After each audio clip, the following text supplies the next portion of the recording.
Welcome into the latest edition of the Stealin' with the Boys podcast. I am your host, Junnie Riddle, here along with my boys, Jawuan Williams and Coach Campbell.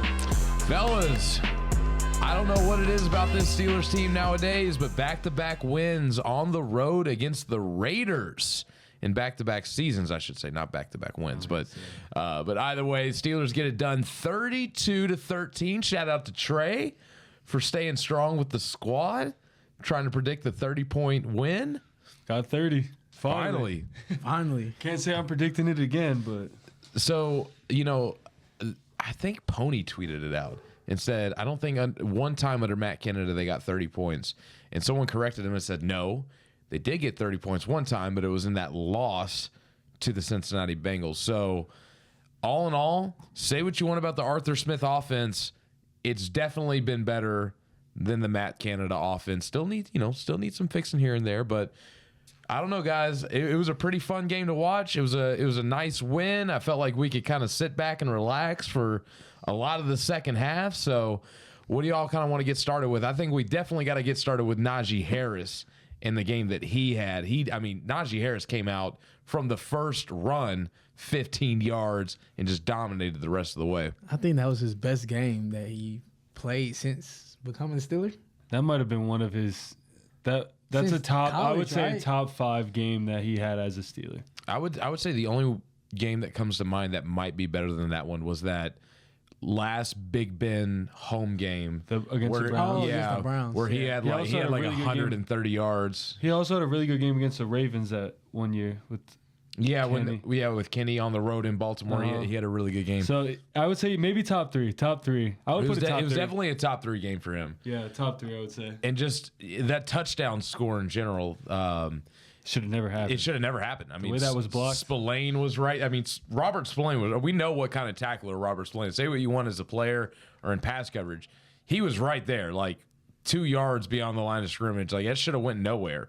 And Najee makes a little quick cut, jukes out Spillane, and just takes it up the sideline. Like, I think we're seeing some speed from Najee Harris that we haven't seen in a while. Of course, the blocking, and this has been something that's been going on for years, the blocking isn't all that good in the run game, and he kind of continually gets hit behind right after the line of scrimmage. So to see him kind of get through that was pretty impressive to me. My biggest thing is he looked lighter on his feet this game for some reason. Like, I've never seen him juke somebody like he did. What was that, Robert Spillane on that one play? Not the touchdown. No, you're talking about wasn't it 28 or 29? Oh, maybe it was like a cornerback or something. It was an insane juke. Him. Yeah, insane juke that I've never seen from Najee. Second of all, that one run where he got hit with a 2-yard gain and made a 13-yard gain out of it right at the beginning of the game. Like, Najee was running like a madman, and we just need to see that more often. I think one thing that I will say, the offensive line looked a slightly better in run blocking. I'm not going to say anything about pass blocking yet, but run blocking, they look slightly better. Najee made that toss play work on his own. None of those were blocked. I still want to see it out of the playbook. No, it's a wrap. It's in there. No, none of those were blocked, though. If you look at them, Najee made those happen. None of those plays were blocked like they should have been, especially on those toss plays. So I'll put it that way. He made it work. He's still going to have it. And now the play's probably going to be stuck in the playbook for the rest of the year. But it wasn't because of the blocking. I can tell you that very, very much so. It was not because of the blocking. But we need more games like this from Najee. If we can keep that run game going, it doesn't matter who's at quarterback. We know why Najee is running like this, because week 5 is over with. We know. And it's getting a little cold outside. Yeah. So once it get cold outside, even though that was in Vegas, but once it get cold outside, that's a different type of Najee. It starts turning it on, yeah. That's a Najee that you know what I think kind of put a little fire under him this week? Everybody was really, really excited about the return of Jaylen Warren. And him and Jaylen are they're best buds, but the way that Najee ran against the Colts and the Cowboys, just non-existent in those games, where people are like genuinely coming out with concerns about, okay, like if Cordero Patterson were to get healthy, maybe we should play him over Najee Harris. Like things like that were being discussed. And to be honest with you, the way things were looking, honestly, it had a little bit of merit to it. But I think Najee slammed that door shut. with Jalen Warren coming back, I think that kind of lit a little fire under his belly, saying, hey, like, I'm not here to lose my job. I'm the first-round pick. I'm the bell cow. This is my job, and I think he seized it. Now, when it comes to the Raiders, though, I think some context with this, because I'm not fully saying like where I think Jawuan was kind of going, where it's that point in the season where Najee's going to turn it up. I still think, maybe after the bye week is when that'll happen. The Raiders are last in the NFL by like, I believe 50+ yards and yards per expected. So like they're dead last really when it comes to defending the run. And so did Najee Harris have a really big day? Did he look great? Absolutely. He did what he was supposed to do. Are we going to see that going forward against fronts like the Jets and even the Giants? Low-key have a pretty solid defensive line. So the Jets, did you not just see yesterday? I was gonna say they had The Jets did not look good. They had a Dollar General Jalen Warren run all over. The Buffalo Bills offensive line is significantly better than the Steelers. I will also say that. And Davis for the Bills, he's a rookie, right? This kid's talented. He played here in town in Vanderbilt. Watched him at Kentucky last year. He's a Dollar General Jalen He's a Warren. beast. No, I I would thought not you say wasn't that. gonna say that on the show. I'm saying it, man. He's a Dollar General Jalen Warren. Oh no, I wasn't talking to you, Siri. But yeah, I mean, we'll see. I think Najee, like you said, after the bye week, will get a little bit better. But if he can turn it up before the bye week and keep that going throughout, I'm really excited to see what he can do. He also kept receipts because Steeler Nation. Since I would say I was the one that was on the Najee train this whole time. I mean, the whole season so far. I didn't want to see him. I don't think any of us necessarily hopped off, but I just think, showing some concern Yeah, but is fine. That's natural. yeah, but most people, social media, I go all on X. They'll say they don't want to see like Najee. They want to see more Warren. They want to see more passing because they was getting more explosive plays. But he kept receipts, and during his press conference, they tried to act like he had a good game and try to make everything all short and sweet. No, I'm glad he did what he did. He told him like, I know what y'all said. Like, y'all don't have to be fake. And I'm glad you brought that up as well. I think Tomlin put him out there because, again, like Tomlin chooses who goes and talks to the media. I think he put him out there in general just because he needed that confidence boost. He needed that praise. He needed that shining light moment on him for what he was able to do in Vegas as well. But we also have another superstar. I mean, we talk about him week in and week out, but I mean, if there was anybody that had more of an impact in this game than Najee Harris, has to be the 2 forced fumbles by TJ Watt, one of which set the Steelers up right outside of the red zone. The other one was quite literally on the 1-yard line that stopped what would have been a touchdown. This man, TJ Watt, I mean, we can say it week in and week out. I mean, he's the best defensive player on the planet. It's just not even close. PFF, even PFF, on their first watch of the game, gave him a 97 grade against the run. They went back and reviewed it, watched it again, and bumped it up to a 99 rating out of 100 against the run, an edge rusher like that. I don't think I've ever seen an edge rusher or a pass rusher specialist like TJ Watt dominating the run game the way that he did. You know what's crazy though? I seen on X and everything. Everybody was talking, "Oh, he didn't have any sacks. He didn't have this. He didn't have any pressures. Blah blah blah." This dude literally stopped them from probably scoring from two touchdowns this game. Like, I was really worried. I don't know about y'all, but after that first, you guys were there with me. We were all worried about after the first series, they went down and scored. It was very silent in the Junnie household. We were not very happy. We'll say that. But after that, the defense, shut it down pretty well. We have to come to reality with it. We're a bend but don't break defense. Like, we haven't been going out there and just like shutting down teams like we did at the beginning of the year. We're a bend but don't break defense, and that's all right as long as we can cause turnovers like TJ Watt did and Dante Jackson did. But I was really impressed with the way the defense stepped up after, giving up that touchdown against the Cowboys to finish it out. They stepped up this game. It wasn't so much the same offense that they were seeing. I mean, the Raiders' offense is not near what the Cowboys is. But for them to step up and hold them to what, They had 7 points? 13 points. They ended up with 13. But yeah, I mean, for them to step up, kudos to them. And TJ Watt is Defensive Player of the Year this year. There's no doubt about it. We say this every week. It's kind of, It's redundant. being on dead horse. He's the best player, and he should be in consideration of MVP. MVP, I agree. But that's more of a quarterback thing. So I don't know what else to say. Stop saying Myles Garrett. Stop saying Max Crosby. No. And speaking of Max Crosby, he wants to talk about. We was talking about Najee Harris. Max Crosby got tossed to the ground by Najee Harris. But I love when he does that every time against. It's just your best defender. Whoever's on the outside and try to get Najee, it always happens. It does happen. That is one thing I can always. He's done it to Myles Garrett too. Yeah, done it to Myles Garrett. I mean, and then other thing, Jalen Warren popped him on a pass protection too, and Max Crosby just went like, "Whoa!" Like he was not ready for it. Jalen Warren got him right under the chin.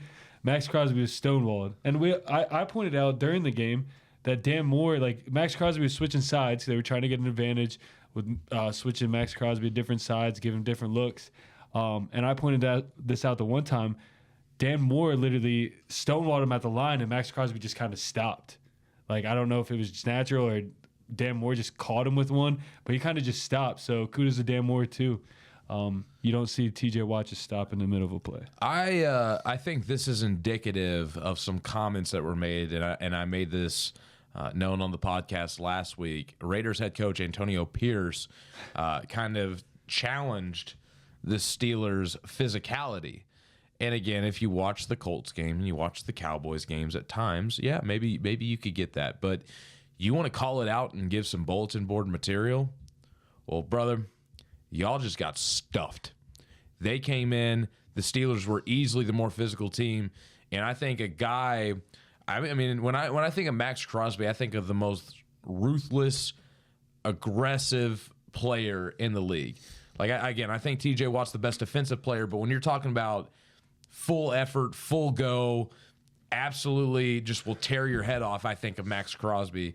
And the fact that our running backs and our offensive line and stuff really roughed him up, I think that really set the tone. And I don't think anybody felt that there was a question about who was the more physical team on Sunday afternoon in Las Vegas. Can we give a shout out to the MVP of this season for the Steelers? Who would that be? Deshaun Elliott. Oh, yeah.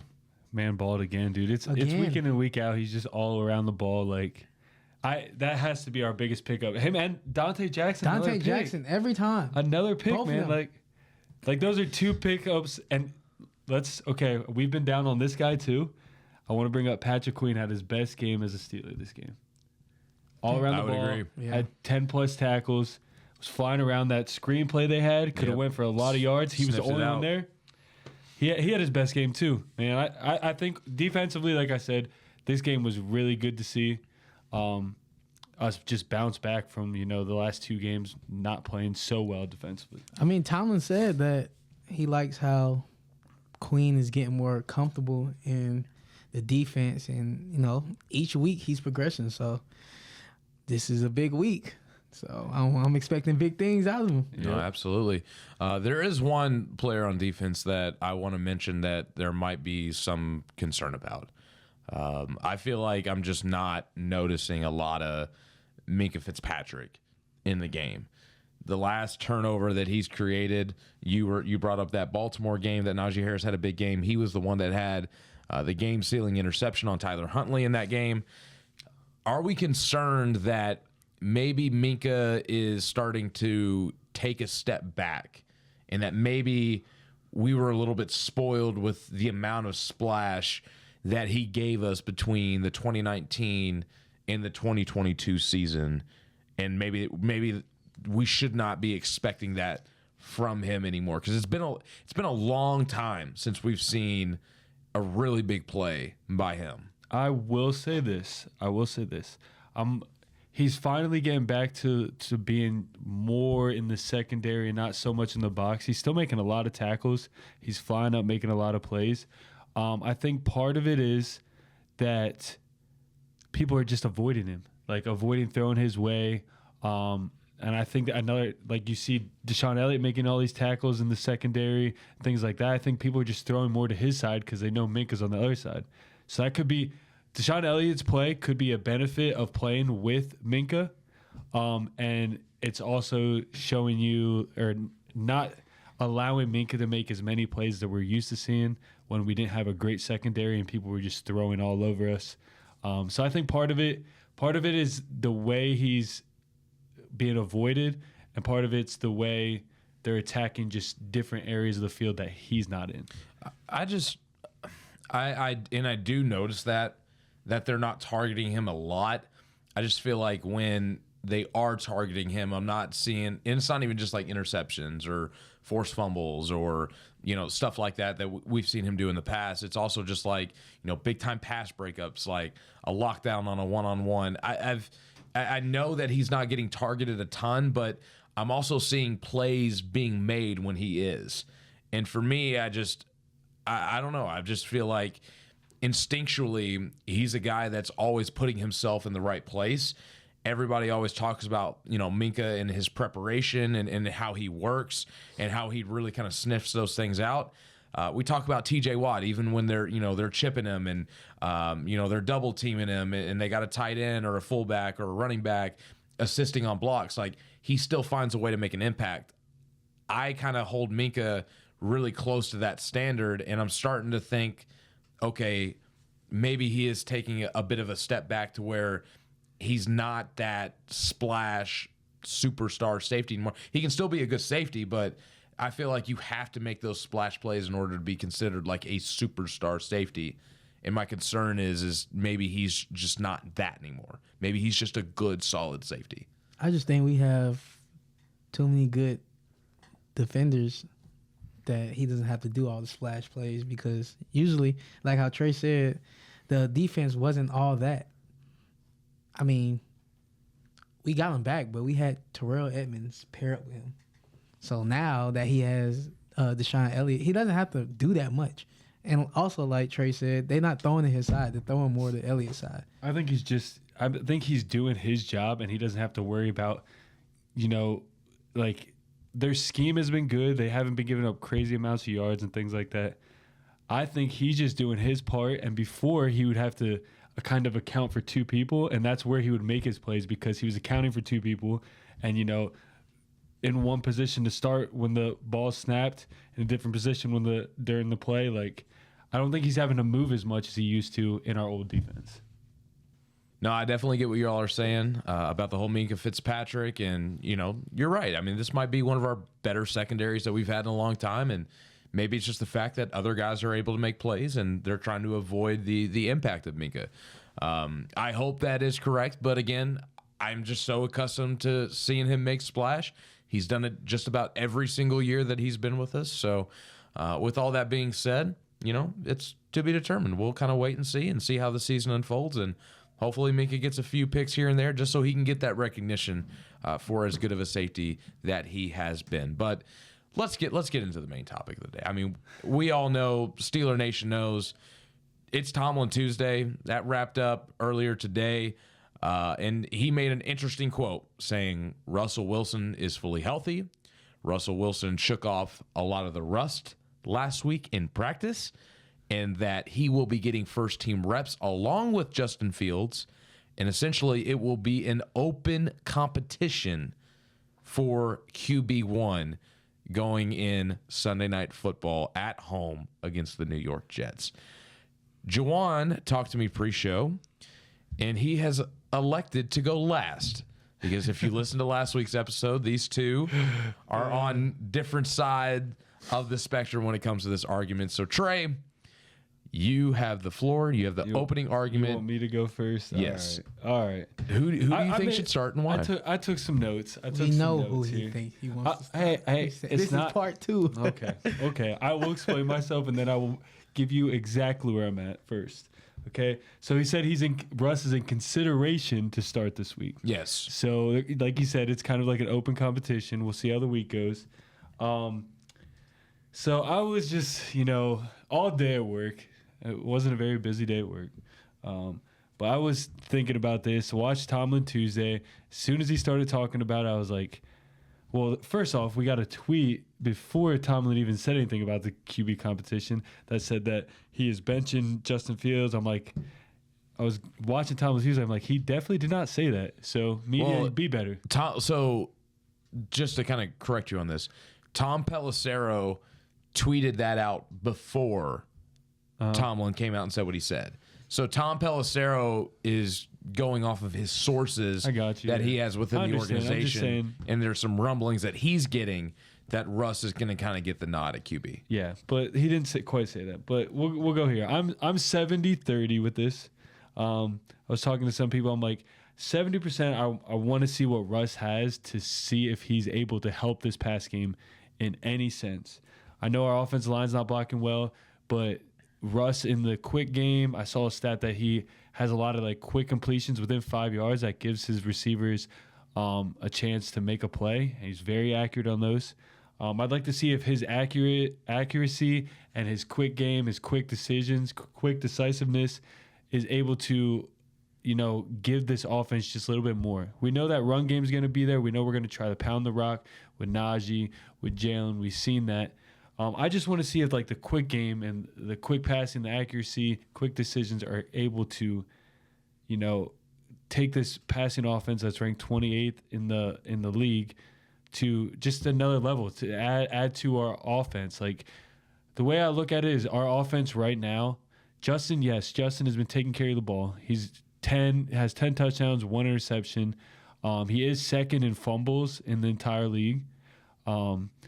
So Justin's been playing well. That's why I have 30%. Like, I'd like to see Justin just keep developing and keep doing this. But I think we have such a short window with this defense. This defense still playing well. We have a bye week in 3 weeks, so we have 2 games until the bye. The way I look at it is you give Russ 2 starts, see if he's able to, elevate this offense in any sense, any bit, making more passing touchdowns, kicking less field goals and scoring more touchdowns. In the red zone, we're scoring. I just feel like Justin didn't do enough to shut the door on the quarterback competition in his 6 starts. Yes, he's 4-2. We lost 2 games by 3 points, but I attribute I shouldn't say a lot of it. I attribute a good portion of that to our defense and the way our offense is running the ball. Yes, his legs have been a huge help in the red zone, but his passing just still is not there, and just hasn't been very accurate, precise, and consistent enough for what I want to see. But like I said, I'm 70-30. I think you just give Russ these 2 starts going into the bye. Then in the bye, you figure out what direction you want to go to. You have a good sample size from Justin, and you get a little sample size of what Russ brought to the offense. And that's where I'm at. All right, Jawuan? Well, I'm going to start off by saying this. You'll never win a good team, a championship team, a championship contender, a playoff contender. It's never a good thing when you have 2 quarterbacks that you're playing. That's one. We are 4-2. Justin Fields does have over 1,300 yards, 10 touchdowns, 1 interception. The fumbling is an issue. Well, it is an issue when he does it to himself, meaning that in that Colts game, he did it to himself. Even at the end of the game for the Colts, him and the center wasn't on point. But other than that, we just came off a 30-point game, and I understand that you're saying that like he's not like the main reason, but I mean it's a team sport, so I would think that he has a part to contribute into it. Also, like I said, we came from a 30-point game, and then all of a sudden it's in consideration that Russ will play. Like, Tomlin, quit the BS. Like, him saying in consideration, I take that as yes, he's going to start. Like, and then us finding out, why do we have to find out now? This week, Sunday night against the Jets. And with all the stuff that's coming out, it's going to make it like, with all that stuff that came out with the Jets and Devontae Adams and all that stuff, and now we have on top of that figure out who's the quarterback is, and then he's going to say, I don't know, we might play both quarterbacks, bro. It's stupid. Well, if Russ does get the nod, like you're insinuating from what you gather with what Tomlin said in his press conference, you think Russ is going to get the nod. I think. Would you not want to see a Justin Fields package if that is the case in certain situations? I don't want to see Russ at all. I don't want to see Russ. I know, but that wasn't the question though. The question was if Russ gets the start. There's no ands, ifs, or buts about it. If he gets the start, are you No, going to? I don't want to see no. I don't want to see no Justin Field package. You just want it all to be Russ. If we're moving like that, and then, like I said last week, Russ comes out and doesn't look as good as we think he should. Well, we're gonna go back to Fields. Russ is like a rental. I mean, both of them are rentals, but Russ is really a rental because we only have him for 1 year, and I personally don't think we're gonna sign him back. So the guy that's supposed to be the longtime franchise, the young one that got us to 4-2. So I also have this question as well, and Trey, I want you to hop in on this question as well. With what we've seen from Justin Fields so far in the season, are you already considering him to be the future franchise? Has he done enough to prove that he should be considered the franchise quarterback? With what we got, yes. I think he is trending in that way, yes. I just don't want to see this season. So where I'm at with this, I think it's trending the way that we do re-sign Justin. I think the way Tomlin and the franchise is looking at it, as if we have the defense right now to win a championship defense, can Russ take our offense from 28th passing to put us in the top half passing and keep that rushing game going? That will make us a true contender if we can just get that pass game a little bit more fluid and keep the rushing game. So I do think Justin has all the intangibles, and I would still Justin has still yet to sit behind any solidified vet to watch how they operate and how they move with things and just see the game differently. He didn't get to sit this year like we thought he was going to be able to sit early in the year. I still think it'd be good, even if it is these 2 games and Russ doesn't do that great, but Justin's able to sit back and just kind of see Russ, hit the short game and quick decisions, even if it's not working like we think it can. Just him seeing that and seeing how Russ prepares as a starter would be good for Justin either way. I think for the way our offense is, we don't have no depth at wide receiver, and also our O-line. The way our O-line is, especially last week, they're gonna get Russ killed. So I'm saying, because I can go back to a play where the 14 I think Justin ran for 14 yards and got the first down. Broderick was just standing there. Where Broderick just didn't move yet. Yeah. Nobody blocked Max Crosby. He runs straight through. Justin takes up the middle in between the line, and he gets that. He does make a big play. Yeah. So the old Russ would be more mobile and get that first down, but I don't know about this Russ. Oh, okay. I just saw highlights from last year, and it might be because we didn't watch many Broncos games, but Russ still has mobility. It's not just the mobility. Granted, it's not just the mobility, but if Russ is fully healthy and is able to move like he did last year, he's still able to maneuver a pocket.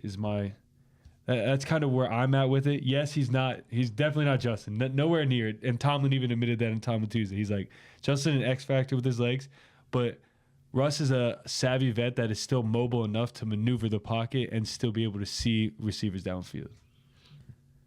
I mean, I know what you're saying. Yes, I know what you're saying, but I still think Russ has a little bit more, and we just haven't seen it because we didn't watch Broncos last year at all.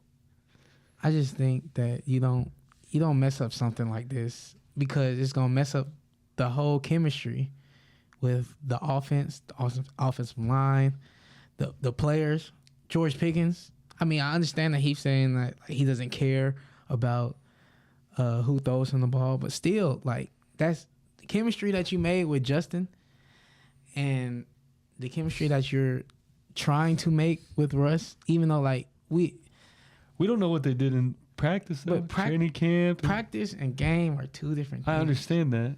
Yeah, so I mean, I understand practice the way you play, but when you go on the field, it's two different things. All right. What do you got to say, Junnie? I know you have a thought on this. For the second week in a row, I have to play tiebreaker, and honestly, this is really hard for me because there's a part of me of what I want to see, and there's a part of me what I think this team needs to see. And for me, I felt like in the first 3 games with Justin, I felt like Justin was progressing heavily. I mean, he was completing over 70% of his passes. He was taking care of the football. His only turnover that he had was that, tipped volleyball pass against the Chargers. That was just, an absolute fluke. Other than that, he wouldn't have had a single turnover. But, in the last 3 games, what I've seen, I have not liked what I've seen from Justin Fields at all. And so I took some notes in this game, and Jawuan, to your credit, I totally get you're like, we just came off a 30-point win, but there's a lot of these that could have really stopped that from happening. And let me put some clarity on this. So Broderick got a big holding call, and I know we're on Broderick, and Broderick's not playing well, but in this particular instance, Justin's in a clean pocket for almost 3.5, 4 seconds and starts rolling out, and at that moment in time is when Broderick got the holding call. Fields misses a wide open Calvin Austin for a TD. He threw it to George Pickens instead on the route about 10 yards under, still overthrew George and didn't hit him.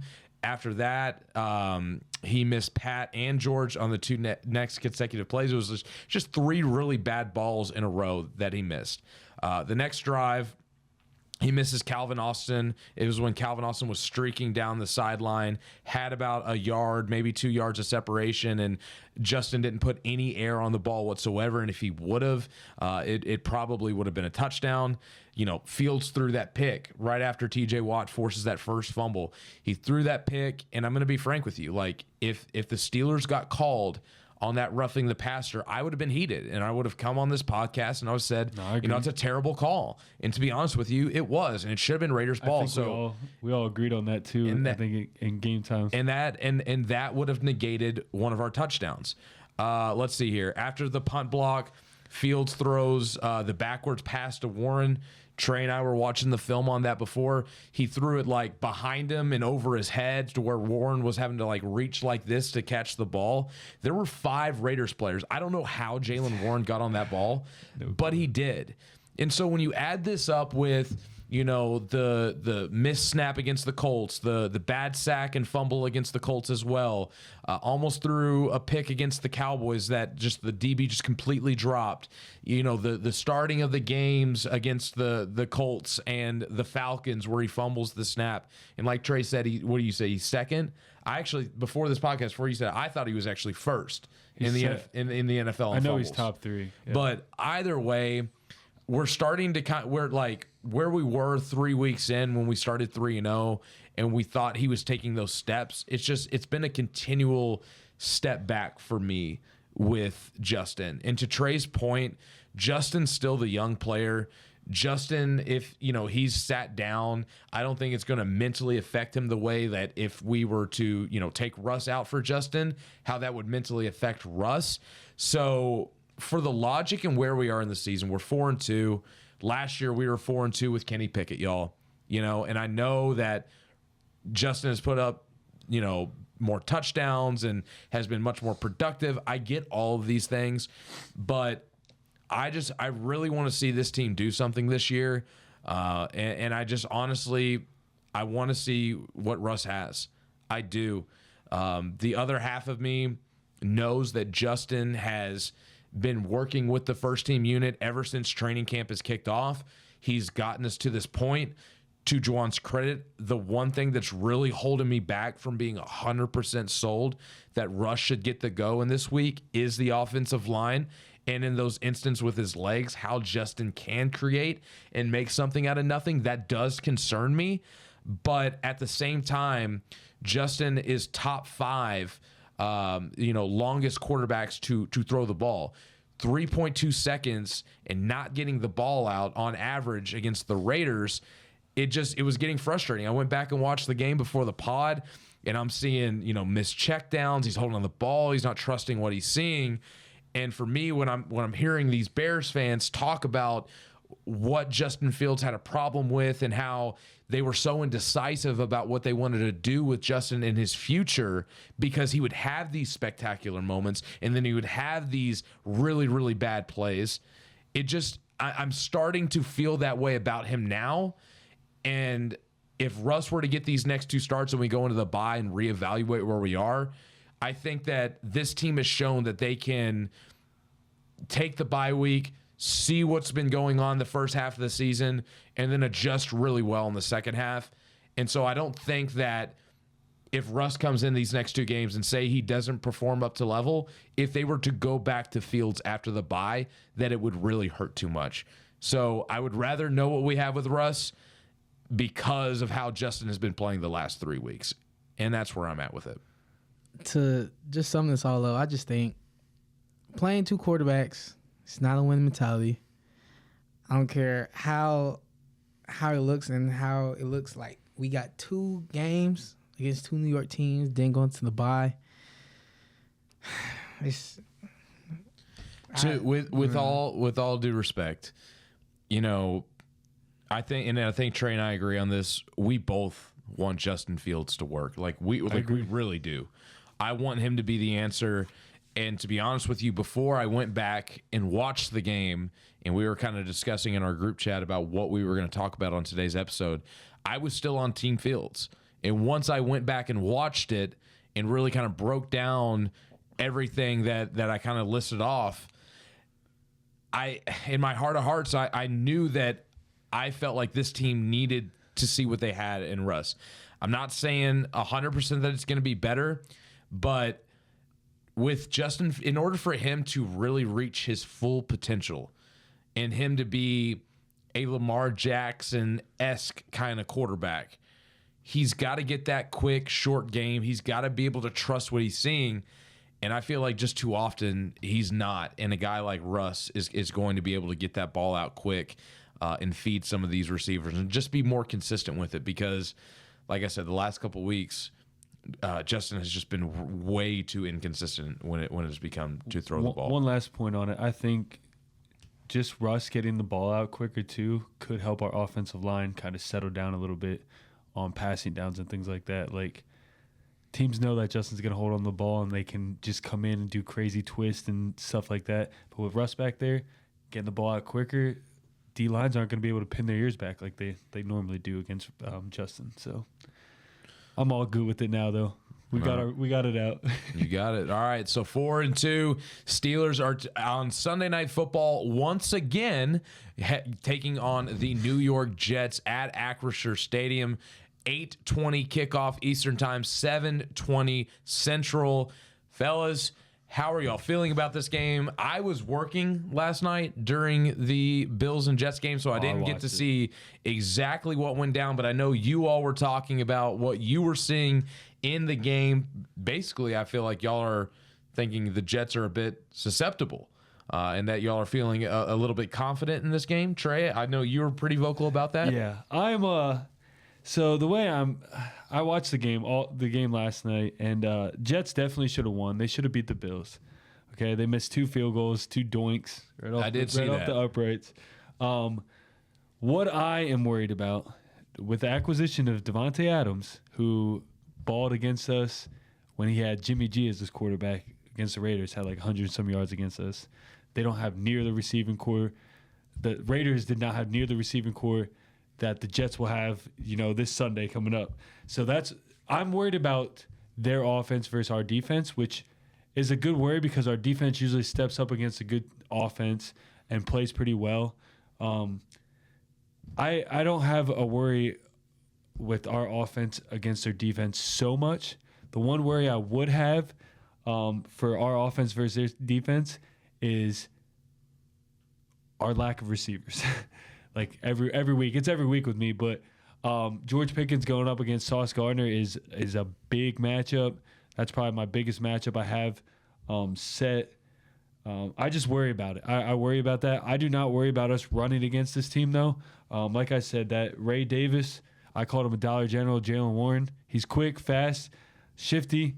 Junnie did point out they have a better offensive line, but I think our offensive line is still blocking well in the run game, especially in between the tackles, and that's where I seen the Jets get tore up by Ray Davis and the Bills in between the tackles.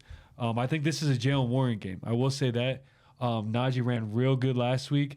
I think this is more of a quick running back, shifty running back, get through the hole, get to the second level. I think this is more of a Jalen Warren game. But overall, I think this is going to be a great game. Honestly, a great matchup on both sides of the ball. I am a little worried about, them getting Devontae Adams, though. And it doesn't matter that he's going to have 2 days with Aaron Rodgers.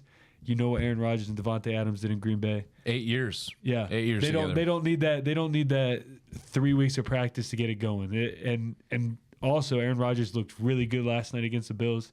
Was throwing some passes that I haven't seen him throw yet this year. He got Garrett Wilson. He got Devontae Adams. I'm a little worried. That's where I'm at with it. I think with the George Pickens versus Sauce, that's a huge. Yeah, that's a big matchup. Yeah, that's the matchup to really see because Sauce is one of the top corners in the game. I think GP can handle his own. It's just how, meaning what kind of passes is he going to get thrown towards him? Is it going to be more of the go routes or is it going to be like slants? Just gotta make. That's my only concern with it because. Have we seen GP catch a slant this year? Yeah. Wasn't it? Didn't he catch one in the Chargers game? In the Broncos game, I know. Game, yeah. Okay, For but a I'm fact still. he had one. I was still expecting a lot more of that. Go ahead. Sorry. Yeah. And then also, I think it's a Najee game.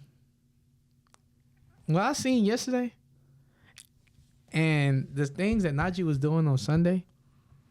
If Najee looks quick like he did last game, yes, I could see it. I think, yeah, I'm telling you, it's getting cold outside, and once the cold comes, it will be cold. I think that's when the Naj. That's when Naj becomes the angry runner.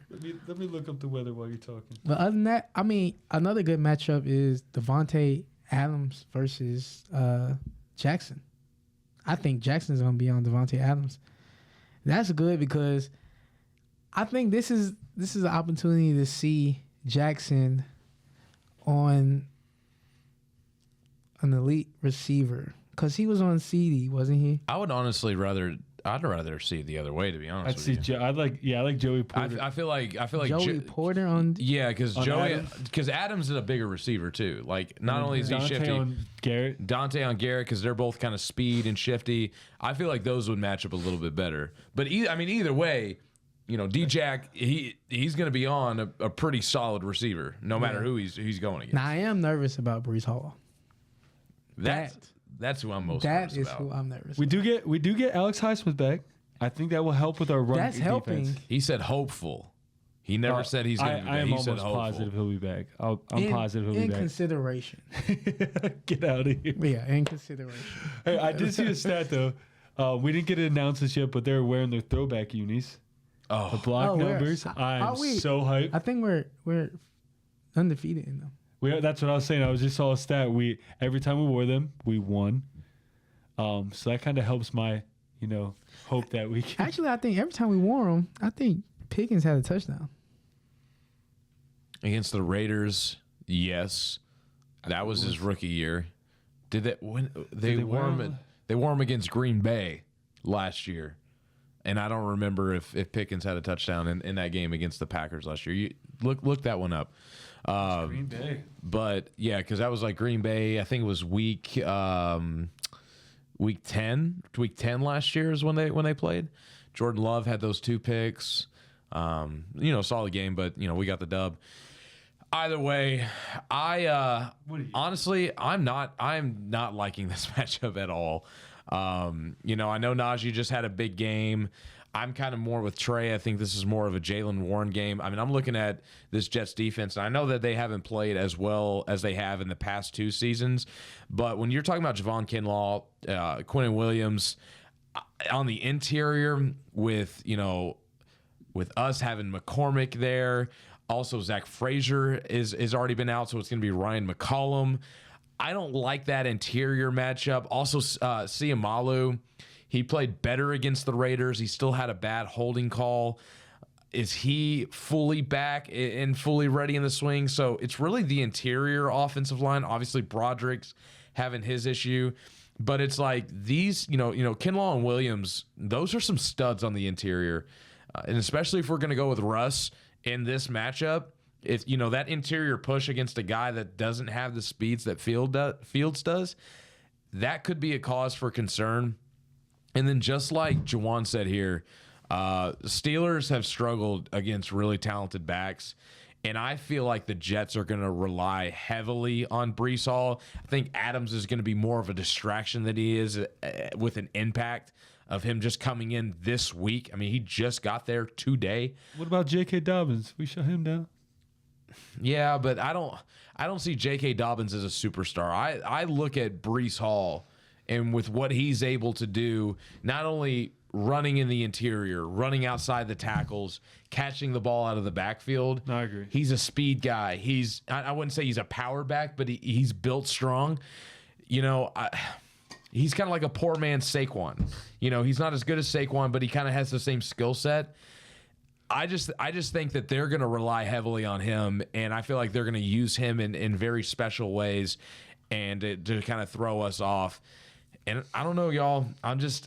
I'm worried about this game. I think it's going to be a rock fight, low scoring game in this matchup. I'm right there with you.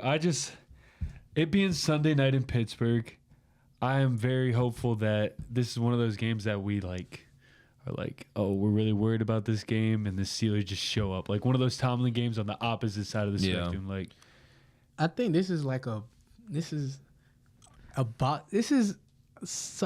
so crazy that this game is Sunday night. Like, it's so much stuff that's going on with it. With this, like, so many it's scripted or something. Yeah. It has to be. It has to be. You know what would make it more scripted? I'm gonna just throw something out there that's random. We trade for Mike Williams tomorrow. How crazy would that be? How crazy would that be? And he just comes and get a touchdown. That would be crazy. That would be something special. All right. We're running a little bit low here on time, so Trey, I'm going to start with you. Let's get an official score prediction. We'll do scores first, and then we'll wrap things up with Steal of the Week. All right. Well, I also did see that not that we're getting into Steal of the Week yet, but the line did change as soon as they announced that Devontae Adams trade. We're now an underdog at home on Sunday night. I've been so back and forth with this game. I've been thinking about it in the Devontae Adams news. I really don't. I hate to say it. I really don't like us in this matchup, guys. And switching to Russ, and although I want to see what Russ got, I also think it's just like, man, I'm gonna pick the Jets. I'm gonna pick the Jets, and we're gonna go with 24-20. The Jets beat the Steelers on Sunday night. I hate that. I don't even want to say it. Jawuan? First I'm going to say that, we did a poll last week that asking if Trey should wear a sweatshirt of a opponent's team for the rest of the season. And the results are in. It was 60-40. So they're saying that you got to wear a sweatshirt. But you can send them in. You can send them to my. Well, yeah, I'm not going to give you my address, but I'll give you Junnie's. But I got us losing. When that news came out, that's when I was done with the season. But I got us losing this game, 23-27. And that's all I'm gonna say about that. All right. I think this is the first time that both of you have predicted us to lose a game. Do it the opposite way, bro. You already seem down. I know who you're picking. Yeah. I'm not gonna lie, guys. Like everything in this matchup is just pointing to the Jets. Steelers come off a big win. Jets come off a really, really bad loss. I think they're going to be highly motivated to win this game. But you know what, Trey? I am going to go the opposite route because I'm picking the Steelers to win this game. You want to talk about it? We talked about the dude. No, you didn't, and I'm going to tell you exactly why. Just as it is, Tomlin is a terrible road favorite. He is just as great at being a home underdog. This Jets team, although I think that they have the edge matchup-wise, they're coming into Pittsburgh. Pittsburgh just lost a Sunday night primetime game at home to the Cowboys, and I don't think the Jets are that much better than the Steelers. The Jets' offensive line's also trying to get it straight. Aaron Rodgers has had games like he did against the Buffalo Bills or like he did right here in Nashville against the Titans to where he looked really, really good and looked like the old Aaron Rodgers. We were here recording when he had that good game against the Patriots. But he's also had some clunkers against the Niners and had a really clunker in London against the Vikings. I just think this is going to be one of those games where, yeah, maybe Breece Hall gets loose, but I think outside of him having some explosive plays, the defense is going to get hit home. I could see a pick or two on Rodgers, maybe a forced fumble, strip sack, Alex Highsmith coming back. I don't know. I just when I saw the line today, I've been on Jets basically the whole time since I saw what happened, but when I saw that line and that the Steelers are now underdogs at home, Tomlin is a stud when it comes to being a home underdog. So give me the Steelers outright. I'm going to go Steelers 23, Jets 20. I mean, that's literally what I was trying to talk myself into, but I just couldn't do it. I'm doing it. I'm doing it. I'm picking the Steelers. I like it. Oh, well, like you said, the line has changed. We were a 1.5 point favorite at home as of yesterday. Today we are a 1.5 point underdog. So we got a steal of weeks. Anybody? What's the over/under? Over/under is 38.5. I will go under. That is going to be my steal of the week. I'm going to go. You took 20. You took 23 to 20. 23-20. So that puts it over. Oh, that is over. Oh, then give me the over. He said, give me the over. Sorry, you're all good. Bad at math. I was more of a history guy. Man, I know I picked the Jets. I'm taking the over too. If I had to pick a player prop here, I'm gonna go whatever Najee's rushing is, because I think it will be higher than what it has normally been. I'm gonna take the under on that, and whatever Jalen Warren's is, I'm taking the over. And I need one touchdown score. Let's go. Touchdown score. I'm gonna take a Pat Freiermuth touchdown. You know what? I'm going to double down on that. I don't like the Jet safeties. I think that that's a weakness on this defense that can be exploited. So give me Pat Freiermuth over the middle of the field. Touchdown for Pat. Yes, sir. All right, Jawuan. Give me the over on Najee yards. Give me 5+ receptions for George Pickens. And who's your touchdown score? Give me George Pickens, actually. No, give me Calvin Austin. Ooh, like okay. Give me Calvin Austin. Mix it up. I would also dabble with because Connor Hayward's been getting a lot of targets. I would dabble with the Connor Hayward touchdown. You know who I was honestly thinking about too? Darnell Washington in this matchup. I don't know. I just know that the Jets have really good corners, so I'm not high on Pickens or Calvin Austin. But I think the tight ends could have a big day in this Chuck matchup. Clark also just went on IR. So they're missing the best safety. Also, give me 25 yards for Roman Wilson. Ooh. He didn't get any targets. He got 5 snaps. 5 snaps. Hey, he might pick it up this week. I do think he'll get a lot more snaps this week. Okay. And watch it's going to be a big play in the fourth quarter. All right. Okay. Coming from Russell or I like Justin? it. For the first time Tomlin. in 2 seasons on the Stealing with the Boys podcast, Trey and Jawuan are picking a loss, and Mr. Negative over here is going with a W. So Sunday night football again, 8:20 Eastern, 7:20 Central. Steelers versus the Jets.